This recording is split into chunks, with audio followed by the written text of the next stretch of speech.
하나님 말씀은 어제 큐티의 말씀입니다. 히브리서 9장 1절부터 10절 같이 교독하겠습니다.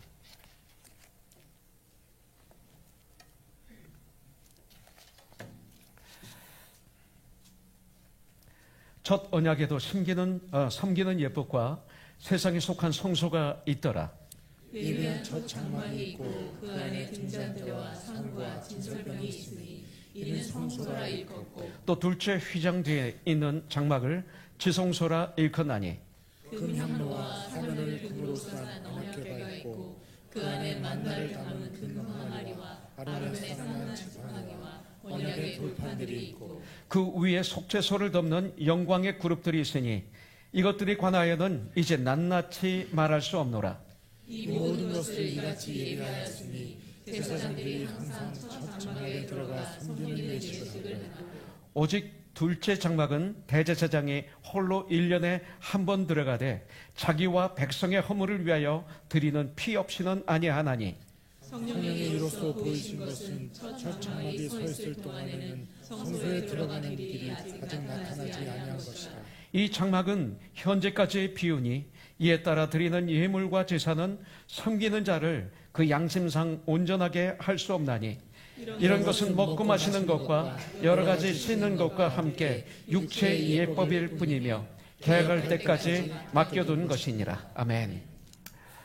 지금 저희들은 그 히브리서를 큐티로 하고 있습니다. 매년 4년마다 이 큐티가 이렇게 돌아옵니다. 4년마다 한번 성경 전체를 이렇게 큐티를 할 수 있게 되는데 저 자신도 그렇고요. 우리 고노슨 교회 성도님들도 4년 전에 했던 큐티 또 지금 하는 큐티 다른 것 같아요. 많이 성장하고 정말 뭐라고 할까요? 익어가는 그런 모습을 보게 됩니다. 그래서 이 생명의 양식, 하나님의 말씀, 데일리 브레드, 하나님과 나만의 시간을 갖는 시간, 하나님 말씀에 나를 비추어서 나의 구부러진 부분을 피고 나의 썩어진 부분들을 수술해가는 과정, 하나님의 말씀에 비추어서 나를 예수님을 닮아가는 과정, 예수님을 알아가는 과정, 이것이 바로 큐티의 삶이죠. 큐티를 하는데 주님을 닮아가지 않는다면 이 큐티는 아무 소용 없어요. 큐티를 통해서 예수님을 알아가지 않는다면 이 큐티는 아무 소용이 없어요.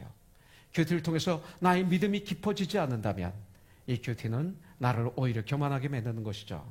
그런데 정말 감사한 것은 여러분들이 이 큐티를 통해서 성장하고 있는 것을 볼 수가 있습니다. 얼마나 감사한지 모르겠습니다. 어제 큐티의 말씀입니다. 오늘 이 본문의 말씀이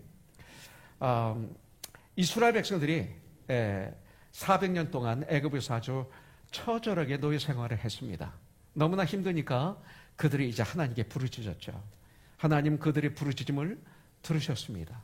들으시고 모세를 보내셔서 그들을 애굽 땅에서 출애굽을 시키십니다. 노예 생활에서 출애굽을 시키시는 거죠.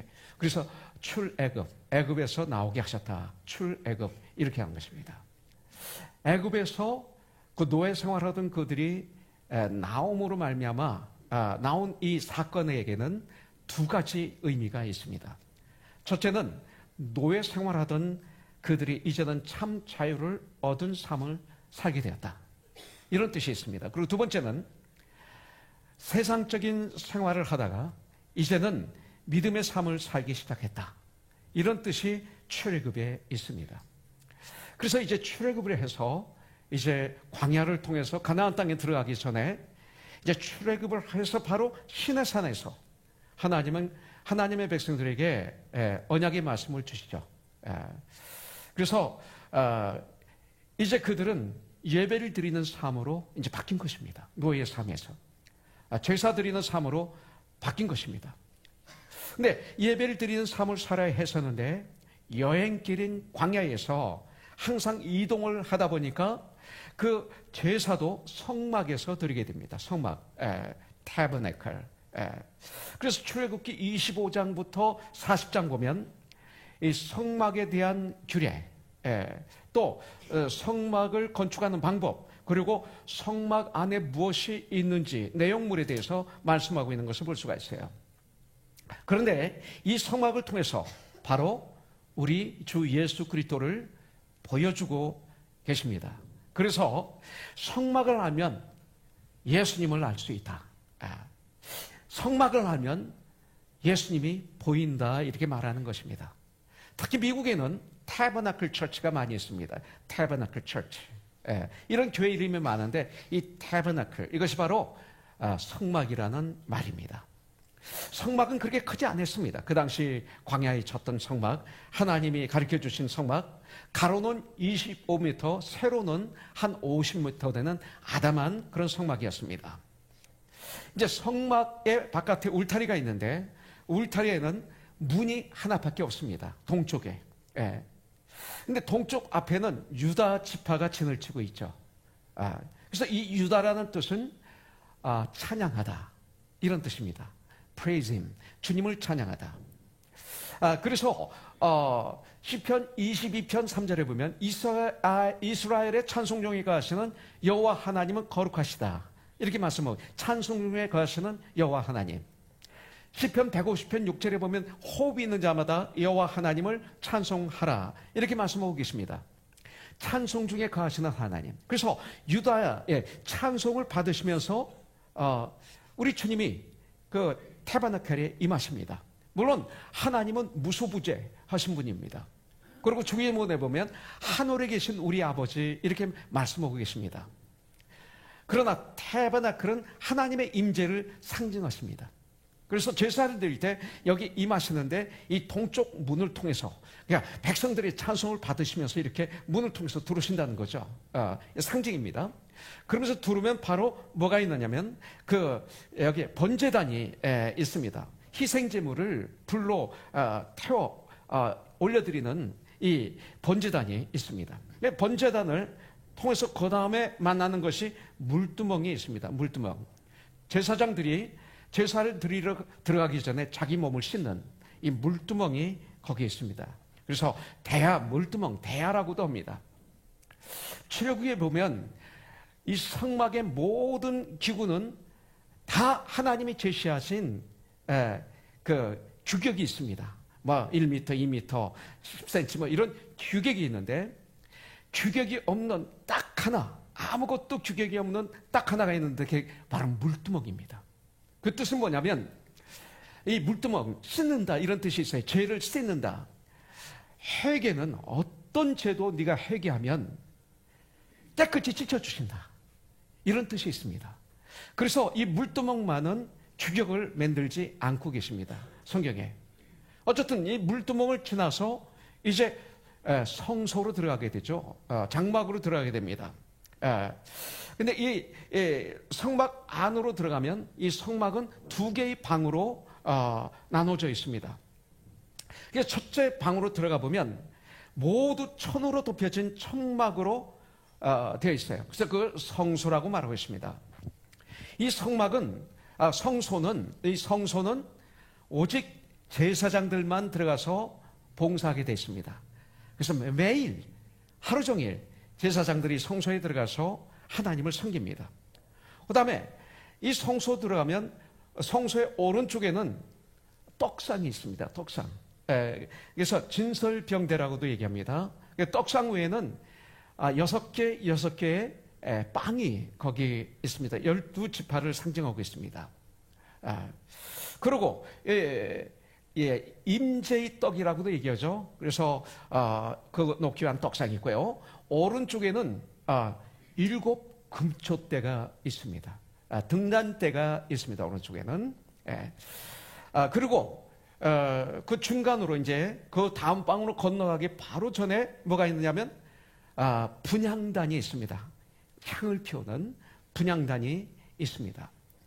그래서 이것을 통해서 두 번째 방으로 들어가는데 그 두 번째 방을 지성소라고 그럽니다. 여기는 성소, 여기는 지성소라고 말하고 있습니다.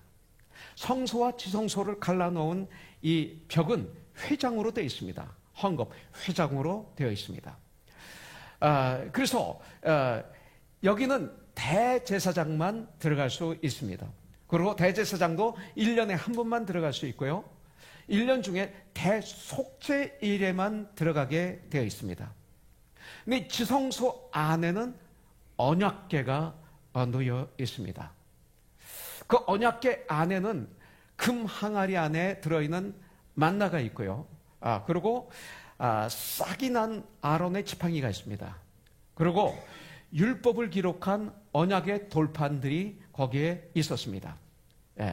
이 언약궤를 덮고 있는 덮개가 있는데, 이 덮개가 있는데 이 덮개를 속죄소라고 그럽니다. 속죄소. 은혜가 뭡니까? 죄와 허물을 가려주는 것.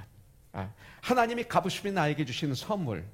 이것만 가지고는 안 되죠. 은혜는 나의 죄와 나의 허물을 가려주는 것, 덮어주는 것, 덮는 행위, 이런 것이죠. 이 속죄소는 그런 뜻이 있습니다. 마지막으로 이 덮개 위로 날개를 피고 있는 천사 모습의 영광의 두 그룹들이 있었다고 합니다. 두 그룹이 있습니다. 이 구약의 성막을 통해서 우리는 우리 주 예수 그리스도의 영원한 구원의 완성을 여기서 보여주고 계시는 거예요. 구약에서 보여주고 계시는 거예요. 그래서 이러한 성막에 대해 성경은 여러 가지 이름으로 이 성막이 불려지고 있습니다. 하나님이 임재하셔서 거룩히 구별된 예배의 처소라 해서 성막이라고 합니다. 거룩한. 또 겉모양이 휘장으로 덮여져 있어서 장막이라고도 합니다. 장막. 이 성막을. 또 하나님과 사람이 만나는 곳이라고 해서 회막이라고도 합니다. 성경에 나오는 이름들이에요. 잘 들으셔야 돼요. 율법과 계명을 가지고 하나님이 다스리시는 곳이라고 해서 증거막이라고도 합니다. 증거막.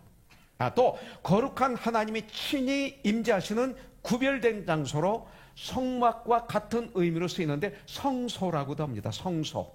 그 다음에 율법이 들어있는 법궤, 언약궤가 있기 때문에 법막이라고도 합니다. 이 성소를 법막이라고도 합니다. 또 은혜를 베푸는 장소라고 해서 시은소라고도 합니다. 시은소. 하나님이 임재해 계시는 곳, 하나님께 제사 드리며 하나님의 말씀을 간직한 곳이라고 해서 하나님의 집 또는 여호와의 집이라고도 합니다. 또 지상에 있는 성소라고 해서 세상에 속한 성소라고도 성경에 나오고 있는 것을 볼 수가 있습니다. 이런 여러 가지 이름으로 불려졌지만 모두 성막을 나타내고 있는 거예요. 또한 이 성막은 이스라엘 백성들의 중심에 항상 자리 잡고 있었습니다.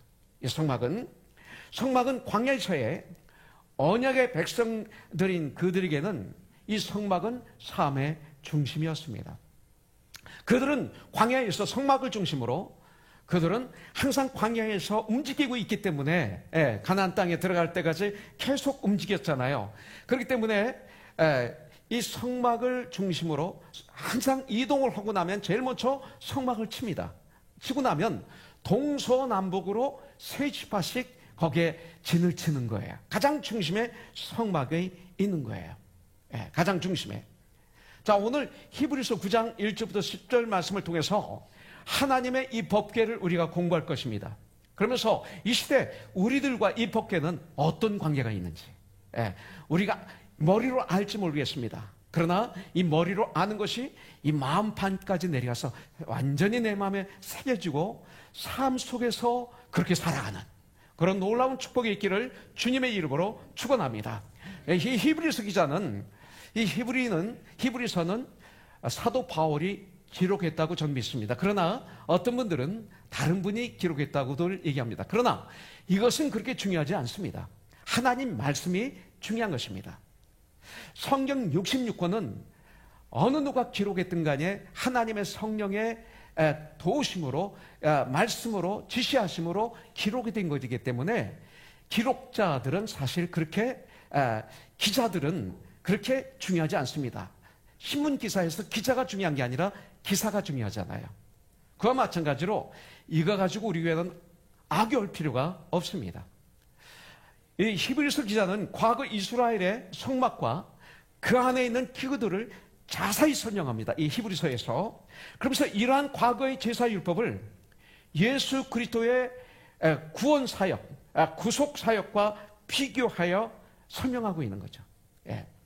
이스라엘 백성들은 이 법궤를 하나님의 임재로 봤습니다. 이 법궤를 하나님의 임재의 대상으로 섬겨왔다는 것입니다. 그래서 이 언약궤를 이스라엘 백성들이 이 언약궤를 아주 소중히 섬겼을 때, 다루었을 때 그들의 개인, 그들의 가정, 그들의 나라는 부흥했습니다. 그러나 이스라엘 백성들이 그 언약궤를 잘못 다루었을 때 그들의 개인이, 가정이, 그리고 나라가 흔들리고 망하지 않은 것을 우리는 성경을 통해서 볼 수가 있습니다. 그리고 이 언약궤는 또 바로 예수님을 상징하고 있습니다. 또한 이 언약궤는 오늘날 바로 교회를 상징하고 있습니다. 그것이 언약궤예요. 자, 그렇다면 이 언약궤, 재료는 무엇이었을까요? 재료, 무슨 나무로 만들었을까요? 이거예요. 나무 하면 백향목나무, 그 다음에 감람나무, 아주 좋은 나무들이 있는데 그렇지 않습니다. 출애굽기 25장 10절에 보면 그들은 조각목으로 궤를 짜되 그랬어요. 그들은 조각목으로 아카시아 나무로 궤를 짜되 그랬어요.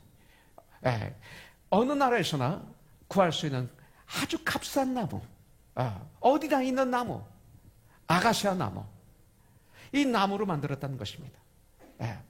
여러분들, 아카시아 나무로 이 언약궤를 만드신 이유, 영적인 이유를 우리가 오늘 받아야 되는 거예요. 아는 것만이 아니라 받아야 되는 거예요. 우리들은 참 연약합니다. 저는 한때 제가 대단한 인물인 줄 알았어요. 하늘 높은 줄도 모르고요. 그리고 내가 최고인 줄 알았어요. 내가 한 건 다 됐으니까, 그 당시에. 그러다가 하루아침에 서대문 구치소에 들어가서 120일 동안에 있는데 가장 내 인생의 밑바닥, 가장 캄캄한 시간, 그 시간에 각계각층의 죄수들과 함께 120일 동안 있었어요. 그때 그 안에서 말씀을 묵상하는 가운데 가장 캄캄할 때 저는 태양보다도 더 빛난 예수님을 만나게 됐어요. 그러면서 내가 얼마나 연약하고 무지하고 그런 존재인지를 그때서 처절하게 제가 알았어요. 제가 암에 걸려서 지금 제가 치료를 받고 있습니다. 매달마다 배에다가 주사를 맞는데 왼쪽에다 맞으면 안 아파요. 그렇게 2, 3일이면 뭐 뛰어다녀요. 오른쪽에 맞으면 일주일 동안 꼼짝 못해. 지난 화요일 날 이 주사를 맞고 나니까 얼마나 지난 주일이 힘들었는지 몰라요. 주사 하나만 맞아도 꼼짝하지 못하는 나의 모습. 일어나야 되는데 못 일어나고, 또 일어나지 말아야 될 때 일어나고, 뒤죽박죽이 돼버렸어요. 이제 괜찮아요. 한 5일 지나면 또 막 움직일 수가 있어요. 참 연약해요. 성경을 안다고 하지만 참 모르는 것 투성이에요. 천국 가서 제가 하나님께 여쭤봐야 될 것이 얼마나 많이 있는지 몰라요. 마치 사도 바울처럼 고린도전서 13장에 보니까 내가 지금 주님을 보기를 거울을 보듯이 희미하게 보나 아나, 그 당시 구리거울을 얘기하는 거예요. 이 다음 천국에 하면 얼굴과 얼굴을 마주보는 것 같이 확연히 주님을 알게 되리라. 그와 마찬가지로 참 연약해요. 그러나 하나님의 몸된 교회로 저와 여러분들을 세워주시고 복음을 전하는 사명을 우리에게 주신 거예요. 자, 예수 그리스도 2000년 전에 예수님이 이 땅에 오셨습니다. 여러분들 주님이 오셨을 때 그 당시 세상적으로 훌륭한 사람들이 많았어요. 주님은 그 세상적으로 훌륭한 그들을 쓰시지 않으시고 무식한 어부를 여러분들 쓰셨어요. 세리들을 부르셔서 사용하셨어요. 유대인들이 상종을 하지 않았던 사마리아 여인을, 짐승처럼 여겼던 사마리아 여인을, 7 귀신이 들렸던 여인을, 창녀를, 죄인 중에 괴수라고 외쳤던, 지식은 있었지만 죄인 중에 괴수라고 외쳤던 바울을 그런 자들을 불러서 초대교회 복음을 전하는 귀한 종들로 삼으셨어요. 우리 코너스톤 교회 우리들 사실은 부족하고 연약해요. 아카시아 나무와 같아요. 하지만 우리 주님은 우리들을 부르셔서 우리를 치료해 주시고 우리를 다듬어 주시고 성령으로 우리에게 능력을 부어주셔서 주님의 은혜로 이렇게 사용해 주시는 거예요. 이게 법궤의 의미인 줄 믿습니다. 감사밖에 없는 거예요. 그런데 재미있는 것은 두 번째, 이 언약궤 안과 박을 순금으로 칠을 했어요. 순금으로. 여러분들 4절에 보니까 이런 말씀이 있어요. 금 향로와 사면을 금으로 산 언약궤가 있고 그랬어요. 금은 귀한 것입니다. 금은 깨끗한 것입니다. 금은 보배로운 것입니다. 금은 그런 것이죠.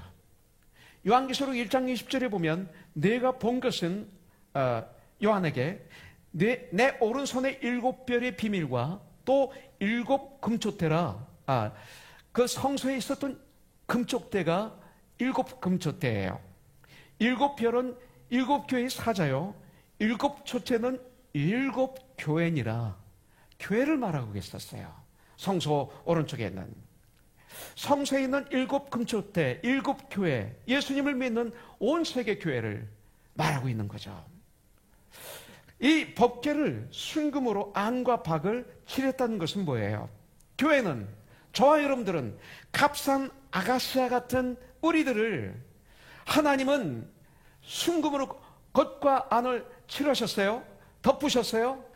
하나님은 우리를 하나님의 자녀로 삼으셨다는 거예요. 왕같은 제사장으로 삼으셨어요. 그의 나라가 되게 하셨어요. 그런 나를 주님이 택하신 거예요. 주님은 나를 귀하다고 말씀하시는 거예요. 그런 우리를 천하보다도 내가 귀하다, 이렇게 주님은 말씀하고 있는 거예요. 주님은 이렇게 고귀한 하나님의 자녀로 나를 삼으신 거예요. 어느 누구도 오늘 여기 계신 여러분들 가운데 좌절하거나 절망하거나 낙담하거나 또 정말 주위를 보고 세상을 보고 나를 죄책감이 사로잡혀 있지 않기를 바랍니다. 또한 이 숭금 같은 뭐예요? 믿음이라고 그래요. 숭금 같은 믿음, 금 같은 믿음, 성경이 그렇게 말하고 있어요. 그렇습니다. 숭금 같은 믿음이 있어야 된다는 것을 성경은 또 말하고 있습니다. 또 금을 순수하다고 그러죠. 하나님은 죄악 덩어리였던 나를 깨끗한 하나님의 자녀, 의롭다 칭해 주신 거예요. 죄가 없다라고 칭해 주신 거예요. 순금같이 깨끗하게. 얼마나 귀한지 몰라요. 그런 우리들입니다. 여러분들, 이 시대 교회는 그런 교회입니다. 여러분들, 얼마나 모이는가, 얼마나 많이 모이는가, 이것이 그렇게 중요할지 모르겠어요. 이 시대는 많이 모이면 교회에 성공한 목사, 조금 모이면 그저 그런 목사라고들 얘기들 합니다. 교회 건물을 가지고 있으면 성공한 목사, 없으면 그저 그런 목사라고 얘기하는 경우가 있습니다. 또 그런 걸 보고 우르르 몰려다니는 사람들이 꽤 많이 있습니다. 이런 것이 얼마나 중요할지는 모르나, 그러나 진정한 교회의 재산은 예수님을 진실로 믿는, 믿음이 있는 천하보다도 귀한 한 영혼 한 영혼, 성도들이 진정한 재산인 줄 분명히 믿습니다. 여러분들, 성경은 숭금 같은 믿음, 깨끗한 믿음으로 말하고 있어요. 여러분들, 믿음이 있을 때 우리는 어떻게 됩니까? 그런 믿음이 있을 때, 숭금 같은 믿음이 있을 때 우리는 하나님을 사랑하고 사람을, 이웃을 사랑할 수가 있는 거예요. 사랑할 수 없습니까? 여러분들, 믿음이 없는 거예요. 여러분들, 교회는 믿음의 사람들로 이루어진 예수 그리스도의 몸인 줄 분명히 믿습니다. 자, 그 다음에 이 언약궤가 어디에 있어요? 지성소 안에 모십니다. 성소가 아니라 지성소 안에 모십니다. 지성소 가장 중간에 모십니다. 자, 3절에 보니까 둘째 회장 뒤에 있는 장막을 지성소라 일컫나니 바로 이 지성소, the most holy place, holy of holy 이렇게도 얘기합니다. 자, 여기에 바로 언약궤를 모십니다. 언약궤, 바로 언약궤는 뭐라고 그랬어요? 하나님의 임재의 표시라고 그랬습니다. 광야 40년 동안 12지파가 진을 친 가장 중심에 성막을 짓고 언약궤를 놓았습니다. 그리고 동서남북으로 그들은 진을 쳤다고 아까 말씀을 드렸습니다. 성막이 광야 시대에도 그들의 가장 중심에 있었어요. 가나안 땅에 들어가서도 여러분들 마을 가장 중심에 언약궤를 모셨습니다. 예루살렘에 들어가서도 예루살렘 가장 중심에 언약궤를 모셨습니다. 이게 언약궤예요. 그래서 우리는 하나님에 대해서 어떤 삶을 살아야 돼요? 예수님을 나의 삶의 가장 중심에 모시고 사는 삶. 이것이 그리스도이네요. 그래서 미국에서는 예수를 복음을 전할 때 이렇게 물어봐요. Are you receive your Lord and your Lord? I will receive Jesus Christ as your Lord and your Savior. 이렇게 물어봅니다. Savior and your Lord. 구원자뿐만이 아니라 당신은 예수님을 구원자로 모셨습니까? 만이 아니라 당신은 예수님을 당신의 구세주로 그리고 주인으로 모셨습니까? 이 소리가 바로 이것입니다. 예수님을 당신의 마음의 중심에 모시고 살고 있습니까? 이겁니다. 내 마음 중심이 예수님이 되어야 되는 거예요. 우리 삶 속에서. 세상에 대해서는 어떻게 돼요? 교회는 세상과 떨어져 있는 것이 아니라 세상 속에 있는 게 교회입니다. 그래서 주님은 교회된 우리들에게 뭐라고 그래요? 너희는 세상의 빛이다 소금이다 그러셨어요. 우리가 있는 그곳에 어둠이 물러가야 되는 거예요. 우리가 있는 그곳에 부패가 물러가야 되는 거예요. 우리가 있는 그곳에 맛이 있어야 돼요. 소금은 맛을 내요. 네. 그것이 바로 우리의 본질입니다. 이것이 바로 그리스도인들입니다. 여러분들, 바로 이것이 교회예요.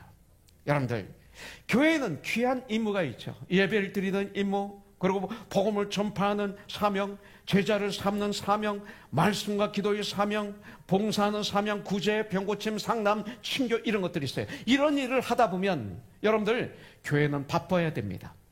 여러분들, 예수님이 이 세상에 계실 때 예수님은 바로 이 천국 일 때문에 너무나 바쁘셨어요. 식사하실 시간이 없으셨어요. 주무실 시간이 부족했어요. 제때 식사를 못 하셨어요. 여러분들, 우리도 이 사명을 감당해야 됩니다. 우리는 어디에 바쁩니까? 성경은 우리가 말씀하고 있습니다. 바로 이런 천국의 일에 바쁜 자들이 되어야 된다는 것이죠. 네.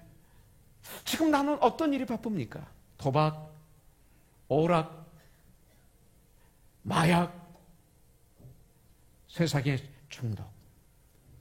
세상이 필요 없는 것은 아닙니다. 세상 속에서 살면서 주 안에서 세상을 부리고 누리고 즐겁게 살아가야 될 특권이 있습니다. 그러나 우리는 무엇으로 바쁩니까? 우리 한국 사람들이 이런 말 합니다. 바빠서 죽겠다 그럽니다. 전 한국 가면 뭐 한 것도 없는데 그냥 바쁜 것을 느낍니다. 막 바빠요. 숙소에 돌아와서 가만히 생각해 보면 한 일이 없어요. 속은 거죠. 주님 일에 바쁘면요, 이것은 속지 않은 것입니다. 진정한 주님 일에 바쁘다면 그분의 삶은 후회가 없는 삶이 될 것입니다. 그렇다면 주님의 일이 뭡니까? 하나님 사랑이죠. 그리고 이웃 사랑입니다. 이 일에 바쁜 것입니다, 우리가. 이것이 바로 십자가죠. 하나님 사랑, 이웃 사랑. 이것이 바로 십자가의 사랑입니다. 이것이 바로 기독교입니다. 예수님을 나의 마음 중심에 항상 모시고 살아가는 저와 여러분들이 되기를 주님의 이름으로 축복합니다. 그렇다면 두 번째로, 그 언약궤 안에는 무엇이 들어가 있습니까? 우리 다 알고 있어요. 자, 4절에 보니까 금향로와 사면을 금으로 한 언약궤가 있고 그 안에 만나를 담은 금 항아리와 아론의 쌍난 지팡이와 언약의 돌판들이 있고 이렇게 말씀하고 있습니다. 자, 만나를 담은 금 항아리, 아론의 쌍난 지팡이, 그리고 언약의 돌판들이 그 안에 들어가 있었습니다. 자, 첫 번째, 만나가 그 안에 있어요. 여러분들, 이 만나는 무엇입니까? 이스라엘 백성들이 광야에서 40년간 아침마다 하나님이 내려주시는 양식이 바로 만나였습니다. 예. 이것이 없으면 이스라엘 백성들이 40년의 길은 죽음의 길이었을 것입니다. 예. 이 만나는 40년 동안 매일 아침에 내렸습니다. 그래서 아침에 나가면, 들판에 만나가 하얗게 내렸다가 태양이 내려지면 모두 녹아 없어지는 것으로 이 만나는 오래 저장할 수가 없습니다. 그래서 곡식은 오래 저장할 수 없어요. 예.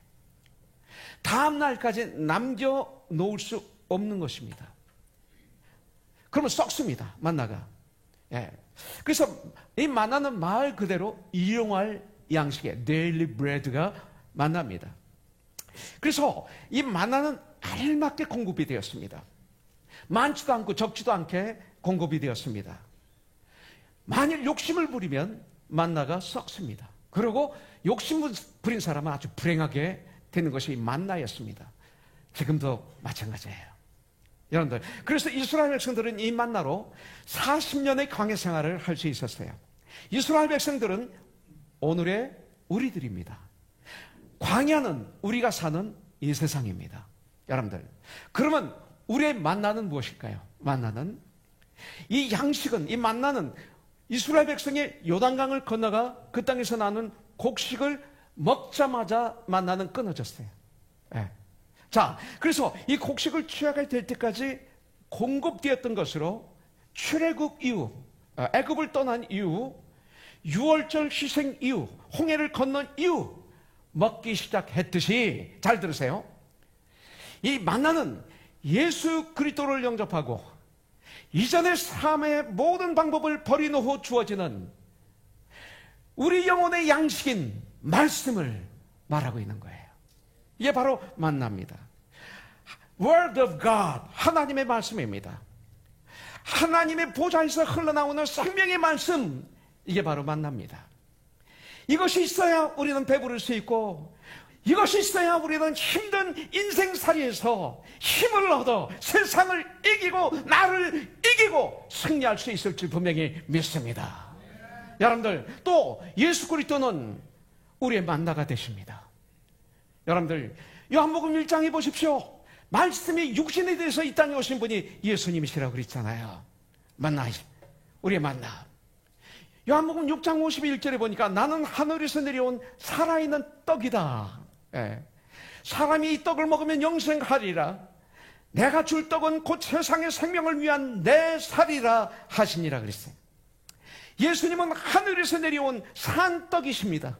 누구든지 그 떡을 먹으면 영생하리라고 우리에게 알려주고 계십니다. 그러니 이 만나가 없으면 우리는 이 세상에서 굶주리고 기갈과 기근에, 그리고 고난과 환난과 고독과 절망과 낙담과 외로움과 이런 것에 하덕일 수밖에 없는 것이 인간입니다. 오늘 우리의 언약궤의 중심에 만나가, 말씀이 여러분들 풍성하십니까?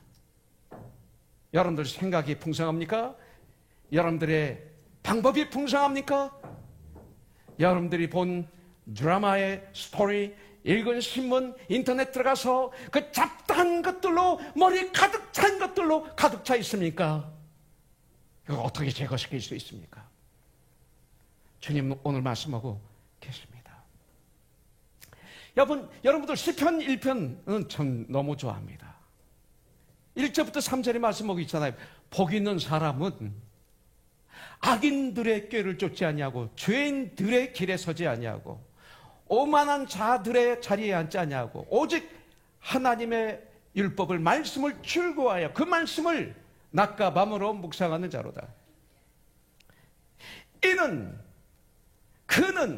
시냇가에 심은 나무가 철을 따라 열매를 맺으며 그 잎사귀가 마르지 아니함 같으니 그가 하는 모든 일이 다 형통하리로다. 전 이 말씀을 한번 신약에서 이렇게 한번 풀어봤습니다. 데살로니가전서 5장 16, 17, 18절이죠. 항상 기뻐하라, 범사에 감사하라, 쉬지 말고 기도하라. 이것은 하나님이 너에게 향하신 뜻이니라. 어떤 상황 속에서도, 죽음 앞에서도, 암덩어리 앞에서도, 가정의 어떤 어려움 앞에서도, 사업의 어떤 밑바닥 속에서도, 어떤 상황 속에서도 항상 기도하라, 기뻐하라, 감사하라. 이것이 형통이 아닐까요? 이것이 형통이죠. 이것이 복이죠. 여러분들, 2019년 우리 교회는 one soul to one soul, 만나가 풍성하여 언제나 사모하고 달려나 먹고 배부름을 얻는 코너손이 되기를 우리 주 예수 그리스도의 이름으로 축복합니다. 할렐루야. 자, 여기 보면 아론의 쌍난 지팡이가 나옵니다. 아론의 쌍난 지팡이, 언약궤 속에 들어있는 아론의 쌍난 지팡이는 무엇을 뜻합니까? 자, 아론의 쌍난 지팡이가 주는 교훈은 무엇일까요? 이스라엘이 광야의 길을 가는 동안에 엄청난 어려움들이 많이 있었습니다. 그 중에 어떤 어려움이 있었느냐면 고라라는 사람이 있었어요. 고라. 참, 영준, 고라. 골면 안 돼, 고라. 예. 이 고라라는 사람. 전 가끔 이 사람을 생각합니다. 제가 그걸 웨이크업합니다. 때때로 제가 깜짝 놀랍니다. 내가 이런 고라 같은 사람이 아닐까. 다행히 회개라는 선물을 주셔서 내가 이렇게 살고 있지. 이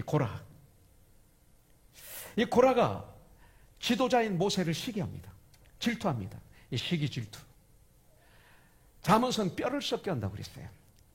그래서 족장 지도자들 250명을 선동해서 자기 편을 만듭니다. 그리고 반란을 일으킵니다. 민수기 16장 3절에 보니까 그들이 모여서 모세와 아론을 거슬러 그들에게 이르되 너의 분수에 지나도다. 회중이 다 각각 거룩하고 여호와께서도 그들 중에 계시거늘 너희가 어찌하여 여호와의 총회 위에 스스로 높이느냐 모세야 아론아. 이렇게 외칩니다. 이런 어려움에 봉착할 때마다 모세가 하는 방법이 있었어요. 네, 모세는 그럴 때마다 싸우지 않았어요. 꼭 하나님 앞에 무릎을 꿇었어요. 하나님 앞에 엎드렸습니다. 그리고 하나님께 간절히 기도했습니다.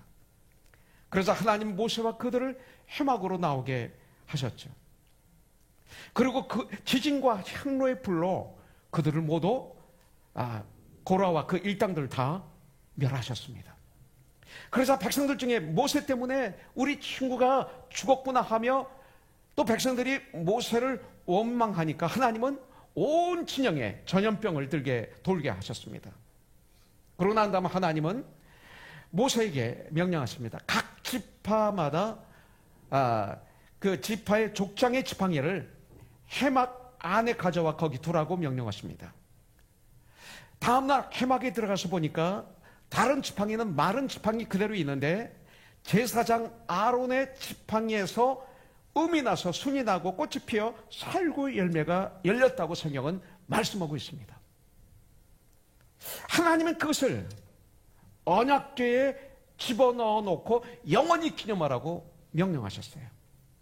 여러분들, 이는 하나님께서 인정하시는 자만이, 잘 들으세요, 하나님이 인정하시는 자만이 중보자의 역할을 감당할 수 있음을 의미하고 있습니다.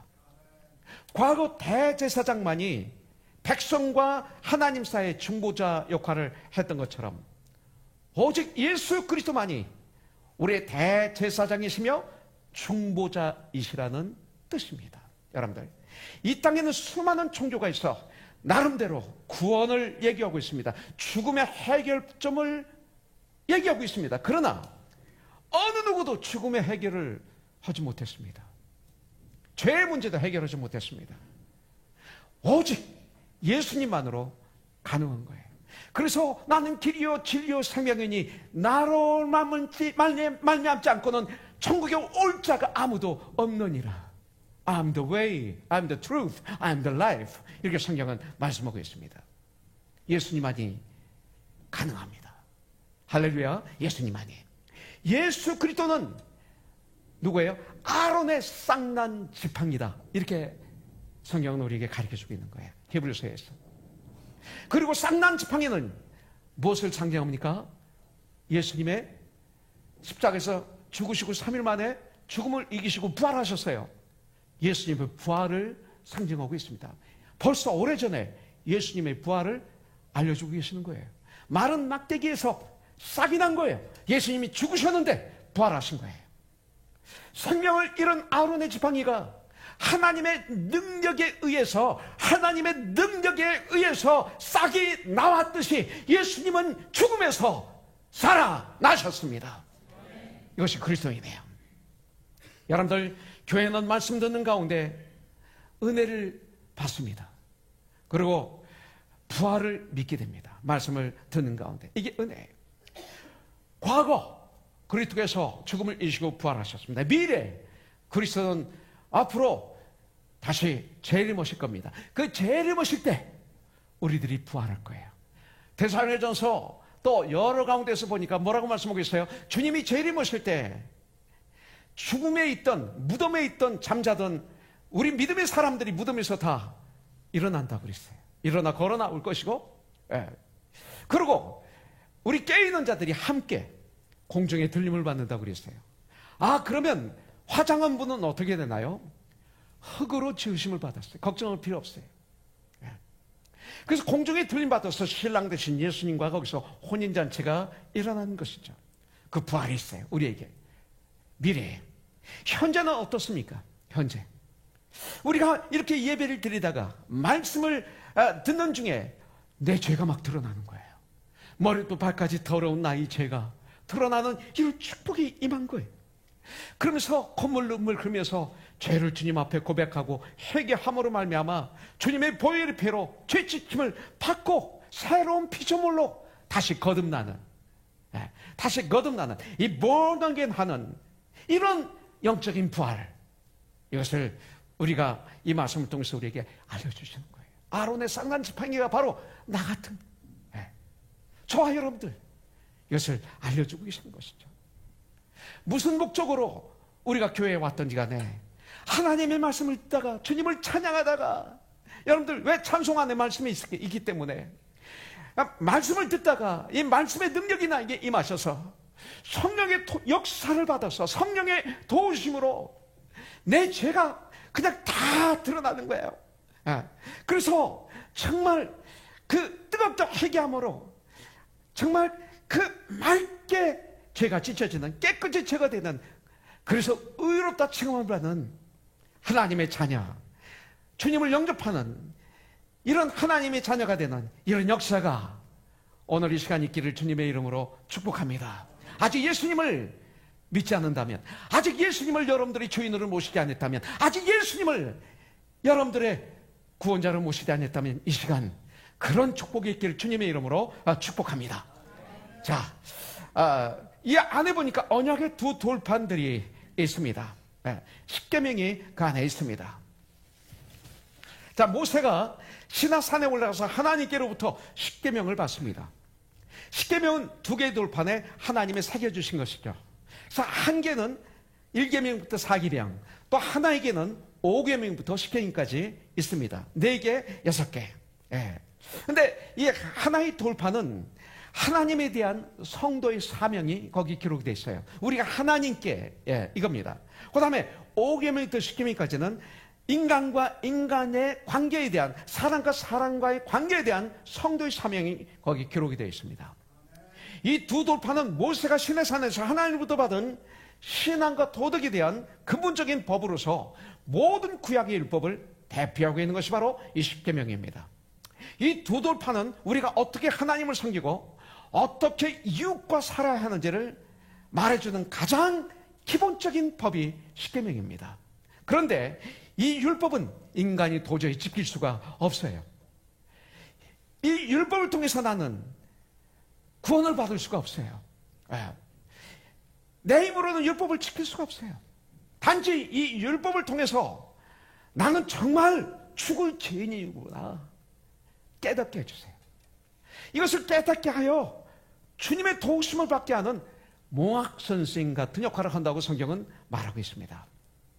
그래서 예수님은 이 율법을 주시기만 하신 분이 아니라 그 율법을 완전하게 실제적으로 자신의 죽음을 통해서 실천하신 거예요, 본인이. 그래서 그런 믿음으로 말미암아 우리가 구원을 받게 하신 거예요. 그리고 성령님을 도와주셔서, 보내주셔서 우리가 이 땅에서 승리하는 삶을 살 수 있도록 해주신 거예요. 그래서 예수님을 사랑 자체이다. 이게 사랑하면 예수님이에요. 사랑이 무엇이냐? 예수님이다. 그러는 거예요. 세상에서 얘기하는 것은 사랑이 아니에요. 사랑처럼 보이는 거지. 사랑이 뭐냐? 십자가에서 죽으십니다. 나를 위해서. 십자가에서 죽으십니다. 이게 사랑이에요. 그래서 하나님은 사랑이시라고 말하고 있는 거예요. 예수님은 사랑 자체였어요. 그래서 누구든지 예수님께 오면 구원받는 거예요. 그래서 주님은 나에게 오라. 누구든지 나에게 오라. Come unto me. 내가 너희를 편히 쉬게 하리라. 나의 멍에는 쉽고 가벼우니 너희는 나의 멍에를 메고 나를 따르라. 그랬어요. 주님은 이 시간도 여러분들을 부르고 계십니다. 나에게 오라. Come unto me. 그 자리에 있지 말고 부르시는 거예요. 네. 그러면 구원받아요. 주님은 율법의 완성자로 오셨다고 말하고 있어요. 그래서 이 십계명의 첫째는 하나님 사랑입니다. 1계명부터 4계명까지를 한마디로 말씀은 하나님 사랑. 그 다음에 5계명부터 10계명까지 6개를 한마디로 말하면 이웃 사랑입니다. 다른 신을 두지 말라, 우상을 두지 말라, 여호와의 이름을 망령되이 일컫지 말라, 안식일을 거룩히 지키라. 하나님 사랑. 그 다음에 두 번째, 네 부모를 공경하라, 살인하지 말라, 간음하지 말라, 도둑질하지 말라, 거짓 증거하지 말라, 내 이웃의 것을 탐내지 말라. 이웃사랑, 이것입니다. 여러분들, 교회는 사랑이 풍성해야 돼요. 성소에 들어가면요, 거기 지성소에 들어가기 전에 분향단이 있어요. 거기서 향을 피죠. 그러면 연기가 가득 찹니다. 향기가 진동합니다. 이게 뭔지 아십니까? 교회는 이렇게 예수님의 사랑으로 진동해야 되는 거예요. 예수님의 사랑으로. 시기, 질투, 당지는 것, 교만한 것, 이 시대 교회에 이런 거로 가득 차 있어요. 이거와 전쟁을 선포해야 되는 거예요. 이런 향기로, 이런 연기로 가득 차야죠. 유럽에 가서 가끔 성당에 들어갔을 때 너무 머리 아파요. 연기가, 향내가 가득 찹니다. 거기에 이런 미닝이 있는 거예요. 여러분들, 교회는 어떤 교회가 되어야 돼요? 성령 충만을 받은 예루살렘 교회. 그 모습이 사도행전 2장 41절부터 47절에 나오지 않습니까? 여기 보면 성령 충만함을 받으니 어떻게 됩니까? 날마다 모이기를 힘써요. 그리고 서로 하나님 말씀을 사도들에게 배워요. 순전한 마음으로 떡을 떼요. 예. 그리고 있는 재산을 가난한 자, 헐벗은 자, 병든 자, 없는 자를 도와줘요. 예. 돈을 가지고 도와줘요. 여러분들, 도와줘요. 있으면 좀 도와주세요. 그러나 없는 자는 도와주겠지 하면 그 죄예요. 그리고 일하지 않으면 죄예요. 바라만 보고 있으면 죄예요. 예. 그러면서 사도행전 2장 47절에 보니까 그들이 하나님을 날마다 찬양하니, 찬양하는 삶을 살았다 이거죠. 욕하고 나가 아니라 유 하는 삶을 살았더니 온 백성이 그들을 칭찬하며 주님께서 믿는 자들을 날마다 더하게 하셨다 그랬어요. 이게 교회예요. 이게 교회. 우리 고나성 교회가 지금 전쟁하는 것이 이런 교회예요. 이런 교회, 이런 교회. 자랑 필요 없어요. 많이 모이면 좋아요. 그러나 이런 교회가 먼저예요. 이런 교회. 할렐루야. 하나님의 이런 교회를 기뻐하세요. 이 시간 각자 자기를 보세요. 하나님보다 더 중요하게 얘기했던 것 없습니까? 여러분들, 하나님보다 더 사랑하는 것은 없습니까? 아주 중요한 것입니다. 하나님의 이름을 더럽히고 교회를 욕되게 하고 예수를 믿는 것에 손가락질 받는 일은, 그런 일을 하면서 살고 있지는 않습니까? 주일을 성수하라고 성경은 말하고 있어요. 그런데 결혼식이 더 중요합니까? 주일날? 그것이 크리스찬일까요? 너희는 이 세대를 본받지 말라고 그러셨어요. 너희는 이 세상을 본받지 말라. 오직 하나님을 선하시고 기뻐하시고 온전한 뜻이 무엇인지 분별하라. 난 주일은 예배가 중요해요. 난 예배 때문에 존대한다고 믿어요. 페이스북에 그런 거 보지 마세요. 예배를 부정하는 목사, 예배를 부정하는 그리스도인들은 가짜예요. 예배가 중심에 있어요. 천국 가면 우리가 영원토록 해야 될 일이 예배인데 예배를 부정하는 사람이 뭐가 되겠어요? 잔치가 더 중요하면 안 돼요. 놀러가는 것이 더 중요하면 안 돼요. 친구 만나는 것이 더 중요하면 안 돼요. 심지어는 사업이 더 중요하면 안 돼요. 바빠서 못 나왔다고 하면 곤란해요. 그럼 난 믿음이 없어서 못 나왔다는 얘기와 같아요. 자, 세 번째, 그렇다면 우리는 언약궤를 어떻게 모시면서 살아야 될까요? 언약궤를 어떻게 모시면서 살아야 될까요? 사무엘상 4장에 보니까 하나님을 이용하면 안 된다. 언약궤를 이용하면 안 돼요. 하나님을 이용하면서 살면 안 돼요. 사무엘상 4장에 보면 이스라엘 백성들과 블레셋 사람들과 전쟁이 일어났어요. 그런데 이스라엘 백성들이 패했습니다.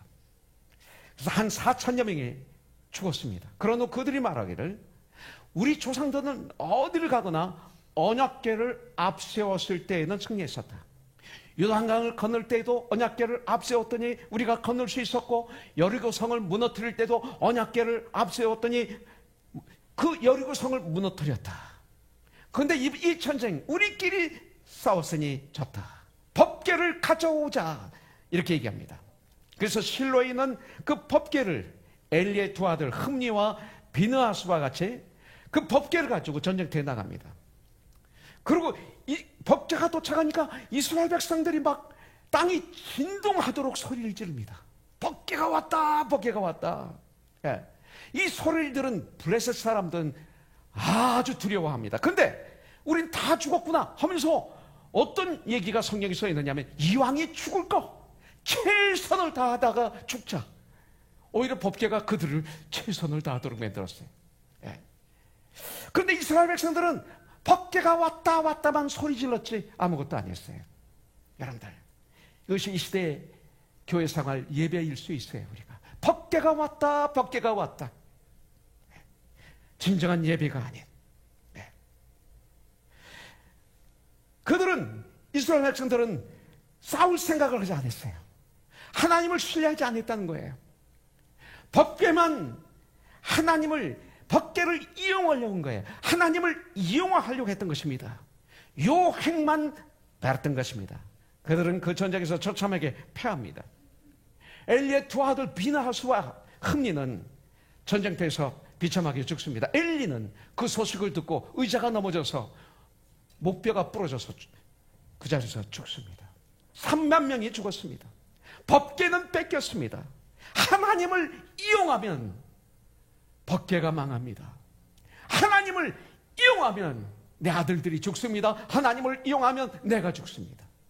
여러분들, 우리는 하나님을 섬기는 자가 되어야지 하나님을 이용하는 자가 되면 안 되는 줄 믿습니다. 아멘. 자, 두 번째, 사무엘하 6장 2절에 보면 이 법궤를 우리가 어떻게 섬겨야 돼요? 인위적으로, 인간적인 방법으로 섬기면 안 돼요. 인위적으로 섬기면 안 됩니다.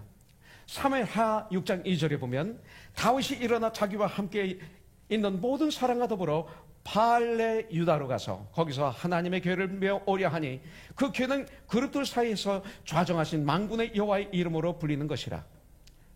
6절부터 7절, 그들이 나곤의 타작마당에 이르러서는 소들이 띠므로 우사가 손을 들어 하나님의 교회를 붙들었더니 여호와 하나님이 우사가 잘못함으로 말미암아 진노하사 그를 그곳에서 치시니 그가 거기 하나님의 교회 곁에서 죽으니라. 자, 발레 유다 아비나답의 집에 있던 법궤를 아비나담의 아들 우사와 야유가 그 법궤를 새마차에 싣고 나오다가 소들이 띠므로 법궤를 우사가 손으로 잡습니다. 주님이 일을 한 거죠. 소가 뛰니까 법궤가 떨어지려고 오니까 잡았습니다. 근데 죽사합니다. 여러분들, 법궤는 소로 마차로 끌면 안 됩니다. 아론의 자손이 어깨에 법궤를 모시고 매게 되어 있는 것입니다. 이것은 인간의 수단이고 방법이죠. 소, 마차, 인간의 수단, 인간의 방법. 여러분들, 하나님은 그런 걸로 생각하면 안 돼요. 우리 정말 하나님의 교회들이 인간의 수단, 인간의 방법으로 하면 안 된다고 오늘 주님은 저와 여러분들에게 말씀하고 있는 것입니다.